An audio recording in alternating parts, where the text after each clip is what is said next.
आज की क्लास में हम लोग सीखेंगे कि गोलीय दर्पण में वक्रता, त्रिज्या और फोकस दूरी के बीच में क्या संबंध होता है। हम सभी जानते हैं कि फोकस दूरी वक्रता त्रिज्या की आधी होती है, या यूं कहे कि वक्रता त्रिज्या फोकस दूरी की 2 गुनी होती है। तो इसी को आज हम लोग सिद्ध करेंगे, f बराबर r/2 या r बराबर 2f, दोनों बात एक ही है। इसी को हम लोग आज सिद्ध करेंगे। तो इसको सिद्ध करने के लिए ज्यामिति का सहारा लेना पड़ता है और कुछ प्रकाश के परावर्तन के नियमों को जानना पड़ता है। ये क्या होता है जरा देखेंगे। यहाँ पे माना कि m' एक दर्पण है, यहाँ पे हम लोग अवतल दर्पण लिए हैं। x y क्या है, प्रधान अक्ष है, p क्या है, ध्रुव है, f फोकस, c वक्रता केंद्र है, ab क्या है, ab एक आपतित किरण है जो प्रधान अक्ष के समानांतर है और जो दर्पण से परावर्तन के बाद फोकस से गुजरती है।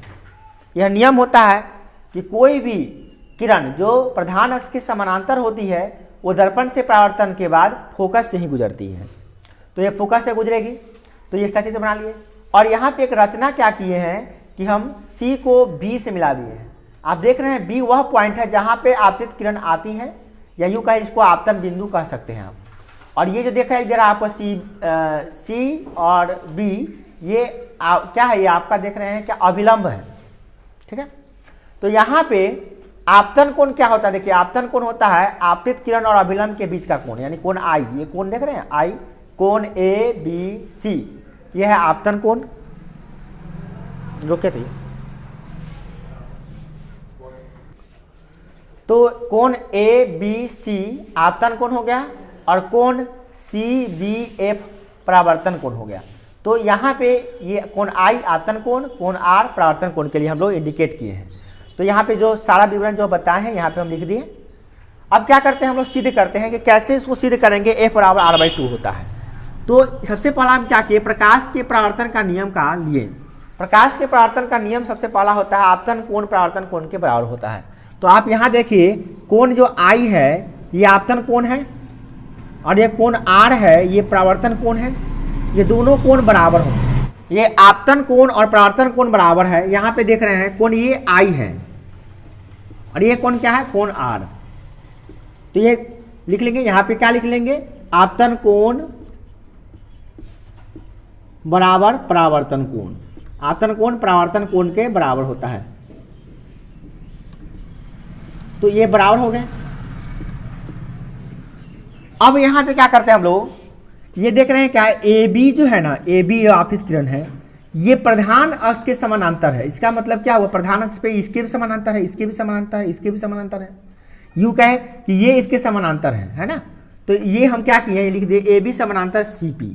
AB जो है ना वो CP के समानांतर है। क्लियर। और देख रहे हैं यहाँ पे क्या कि जब दो समांतर रेखाओं को आप देखे पढ़े हैं, जब दो समांतर रेखाओं को तिर्यक रेखा काटती है तो अंतः एकांता कोण बराबर होते हैं।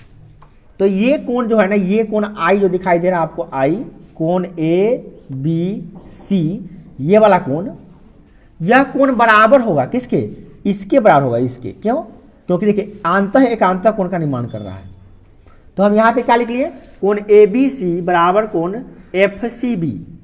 ABC ये कोण बराबर है FCB इस कोण के, ठीक है। तो अभी आप समीकरण 1 और 2 में देखिए जरा गौर से। समीकरण 1 और 2 में देख रहे हैं ABC दोनों में है और इसका LHS बराबर हो गया तो RHS भी बराबर होगा। तो RHS का क्या है, CBF, कोण CBF, और इसका RHS क्या है, FB FCB, दोनों बराबर है। तो यहाँ पे लिखना चाहिए था हमको क्या, कि समीकरण 1 और 2 से, क्या, समीकरण 1 और 2 से। एक लाइन छूट गया है, समीकरण 1 और समीकरण 2 से क्या, कौन सी हो गया, तो ये दोनों कोण बराबर हो गया। कौन कौन कोण बराबर हो गया, हम यहाँ पे जरा लिख लेते हैं। आप एक लाइन लिख लीजिएगा यहाँ पे, क्या, कोण CBF बराबर हो गया कोण FCB, कोण FCB। अब गौर से देखिए, CBF ये वाला कोण बराबर हो गया FCB इस वाला कोण के। अब इसको गौर से देखिएगा तो त्रिभुज दिखाई देगा आपको। CBF क्या है, एक त्रिभुज है जिसको हम यहाँ बनाए थे आपको।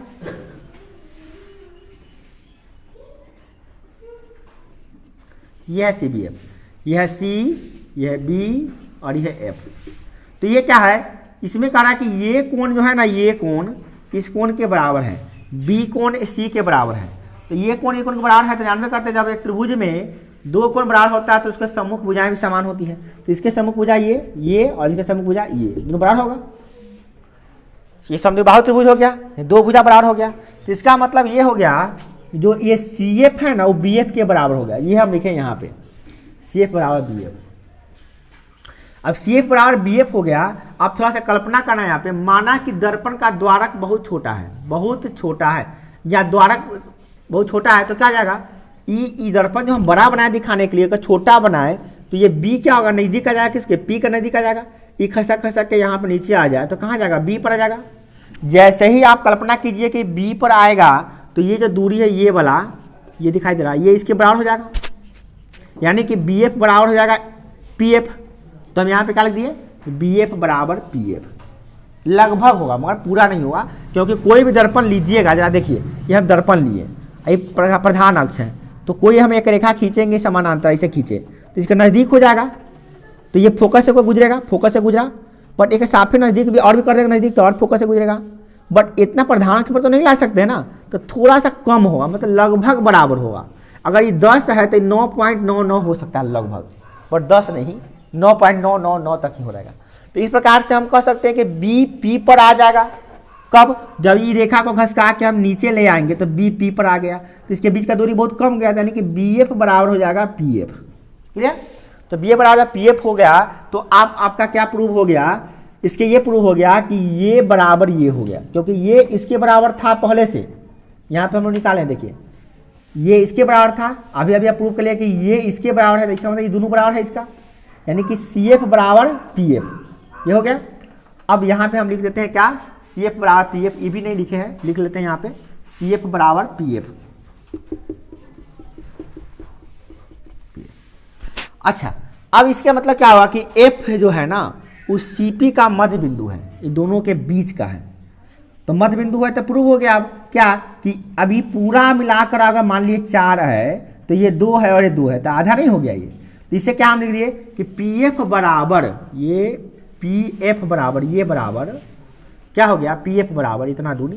तो इतना क्या है देखिए तो गौर से, कि पी एफ जो दूरी है वही नहीं, यहाँ पे एफ है, फोकस दूरी है, ध्रुव से और फोकस के बीच की दूरी को क्या कहते हैं, फोकस दूरी कहते हैं। तो ये एफ है बड़ा, ये क्या है, ये पूरा दूरी क्या है, ये ना है आर, वक्रता त्रिज्या। तो ये इसका ही मध्य बिंदु यानी बीच में है, कौन, एफ। इसका मतलब क्या हो गया कि इसका पूरा का ही आधा है, तो हम क्या लिख दिए आर, क्या पूरा यहाँ पे लिखे हम क्या, पी एफ बराबर, यानी ये पी एफ बराबर सी पी बटा 2, तो सी पी बटा 2 लिख दिए। तो पी एफ क्या है, एफ, तो पी एफ क्या पे एफ लिख दिए, और सी पी क्या है, सी से पी क्या है, आर है, तो आर लिख दिए, आर बटा 2 कर दिए। इससे प्रूव हो गया क्या, एफ बराबर आर बाई 2। बहुत ही आसानी से प्रूव कर लगे, कोई दिक्कत नहीं है। अब थोड़ा हम आपको और नहीं समझाते हैं, 2 मिनट में कैसे समझ जाएंगे, मात्र देख कर हम कैसे इसको प्रूव कर लेंगे। देखिए ये तो हुआ रिटर्न, हम लोग प्रूव किए, बहुत सारा इसमें झमेला करना पड़ता है, सबका रीजन लिखना पड़ा, बहुत बड़ा लग रहा है देखने में, बट है ये छोटा। कैसे प्रूव करेंगे हम लोग 1 मिनट में। देखिए माना कि एक दर्पण है, ये प्रधान अक्ष है, ये फोकस है, सॉरी ये ध्रुव है, ये फोकस है, ये वक्रता केंद्र है। आपतित किरण प्रधान अक्ष के समानांतर है, जो परावर्तन के बाद फोकस से गुजरेगी। तो अब क्या करना, देखिए ये कोण बराबर ये कोण होगा, आपतन कोण परावर्तन कोण के बराबर होता है।